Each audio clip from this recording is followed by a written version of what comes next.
Netflix की वो एक प्रॉब्लम जो आज भी बुक सॉल्व कर देती है।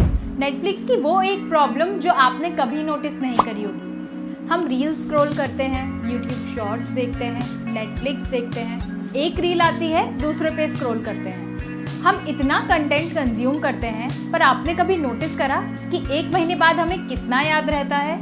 और यहीं पर हमारी बुक्स की इम्पोर्टेंस आती है। हम एक बुक पढ़ते हैं, लेकिन वो एक बुक हमेशा हमें याद रहती है। नेटफ्लिक्स और बुक्स दोनों आपको स्टोरीज ही सुनाते हैं, लेकिन दोनों का तरीका बहुत अलग है।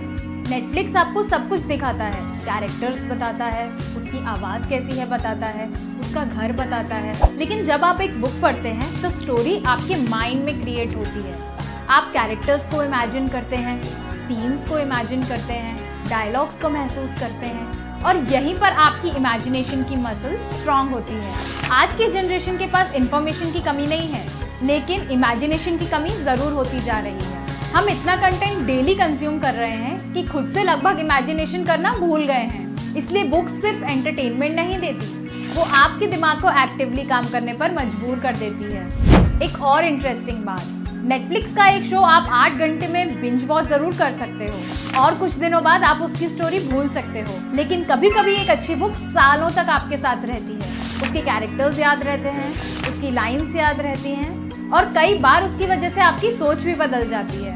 बुक्स हमें सिर्फ स्टोरीज ही नहीं देती, बुक्स हमें पेशेंस सिखाती हैं, फोकस इंप्रूव करती हैं, वोकैब्युलरी बढ़ाती हैं, और सबसे इम्पॉर्टेंट बात, बुक्स हमें अपने आप से मिलवाती हैं।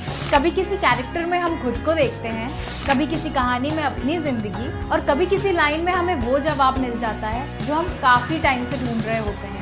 इसका मतलब ये नहीं कि नेटफ्लिक्स गलत है, एंटरटेनमेंट ज़रूरी है, मूवीज़ और वेब सीरीज़ भी अमेजिंग हो सकती हैं। लेकिन अगर आप सिर्फ कंटेंट कंज्यूम कर रहे हैं और इमेजिन नहीं कर रहे, तो आप अपने दिमाग की एक बहुत पावरफुल एबिलिटी को धीमे धीमे कम कर रहे हैं, और बुक्स उन एबिलिटीज़ को जिंदा रखती हैं। अब मैं आपसे एक सवाल पूछना चाहती हूँ, आखिरी बार ऐसी कौन सी बुक थी जिसने आपको इमोशनल कर दिया?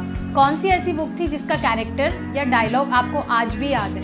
कमेंट सेक्शन में उस बुक का नाम ज़रूर लिखिए। और अगर आप भी बिलीव करते हैं कि बुक्स आज भी दुनिया को देखने का नज़रिया बदल सकती है, तो इस वीडियो को लाइक करिए, शेयर करिए और AGPH बुक्स को सब्सक्राइब करिए, क्योंकि हर अच्छी बुक सिर्फ बुक नहीं होती, वो किसी की ज़िंदगी बदलने की शुरुआत हो सकती है।